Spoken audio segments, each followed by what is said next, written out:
Hello everyone, welcome back to Garis Cerita. Kalian pernah dengar gak tentang kota di Jepang? Shibuya. Kira-kira di Shibuya ada apa ya? Patung Hachiko yang terkenal? Insiden Shibuya yang ada di Jujutsu Kaisen? Atau Attack on Titan? Sasageo, Sasageo. Dalam episode kali ini kita akan membahas tentang hal yang unik, yaitu mengenai Shop House Ellie yang ada di Jepang. Apa ya Shop House Ellie itu? Kalau kalian pernah melihat kota Shibuya, yang paling terkenal yaitu Shibuya Crossing. Di situ adalah persimpangan di mana orang-orang menyeberang dan itu padat banget. Atau gedung-gedung tinggi yang memasang papan reklame digital super duper terang benderang. Nah, di balik semua kemegahan itu ada loh namanya gang kecil atau yang disebut Shop House Ellie. Gang-gang kecil inilah yang akan dipenuhi oleh toko, restoran, bahkan bar-bar kecil yang super duper cozy. Di Jepang, istilah ini dinamakan dengan yokocho, yang berarti gang kecil yang dipenuhi oleh bar atau restoran. Ini bukan sekedar tempat makan dan minum, tetapi juga sebagai ruang sosial di mana pengunjung dan juga penjual terjalin sebuah interaksi yang membuat mereka terlihat lebih akrab. Di Shibuya ada gang kecil yang terkenal, yaitu Nonbei Yokocho dan Shibuya Yokocho. Nonbei Yokocho atau yang biasa disebut dengan Drunkard's Alley ini sudah berdiri sejak tahun 1950. Lorong ini dipenuhi dengan bar kecil dan izakaya di mana sambil berbincang dengan bartender, pengunjung bisa duduk di meja kayu, mungil, dan menikmati segelas sake. Selanjutnya di sisi lain ada Shibuya Yokocho versi lebih modern, di mana gang ini dipenuhi oleh restoran yang menyajikan seluruh makanan dari Jepang. Nah, contohnya yaitu ramen dari Hokkaido, lalu ada okonomiyaki dari Osaka. Apa yang membuat tempat-tempat ini menarik? Jawabannya adalah karakteristik arsitektur dan atmosfernya. Ada beberapa elemen yang membuat gang kecil ini begitu khas.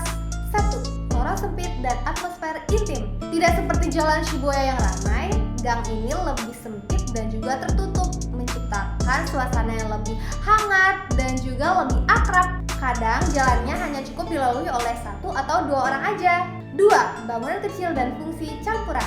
Rata-rata bangunan di sini hanya mencapai 2 atau 3 lantai saja, di mana lantai 1 merupakan tempat bar atau izakaya. Sementara lantai atas digunakan sebagai tempat penyimpanan atau rumah bagi pemilik. 3. Desain tradisional dan sentuhan modern. Banyak bangunan yang masih mempertahankan bentuk kayu geser, lampion merah, dan papan nama vintage. Tapi di beberapa area lebih modern, ada juga pemasangan lampu LED dan desain kontemporer supaya lebih menarik perhatian bagi kaum muda.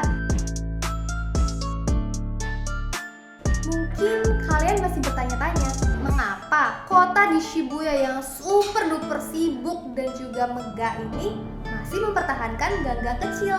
Jawabannya ada pada budaya, komunitas, dan daya tarik otentiknya. Di kota dengan lahan terbatas seperti Shibuya, konsep shop house ini dapat menjadi solusi yang efisien bagi penjual yang ingin memiliki bisnis dengan lahan yang terbatas.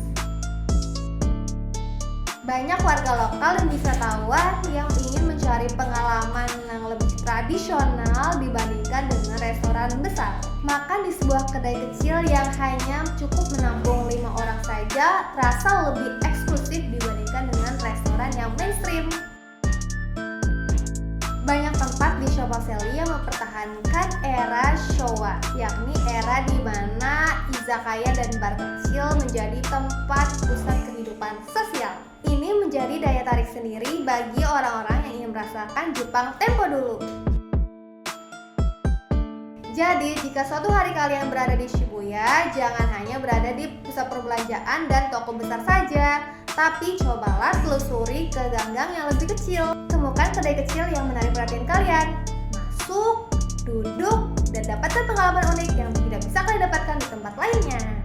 Itu dia bahasan kita mengenai Shophouse Ellie yang berada di Shibuya, Jepang.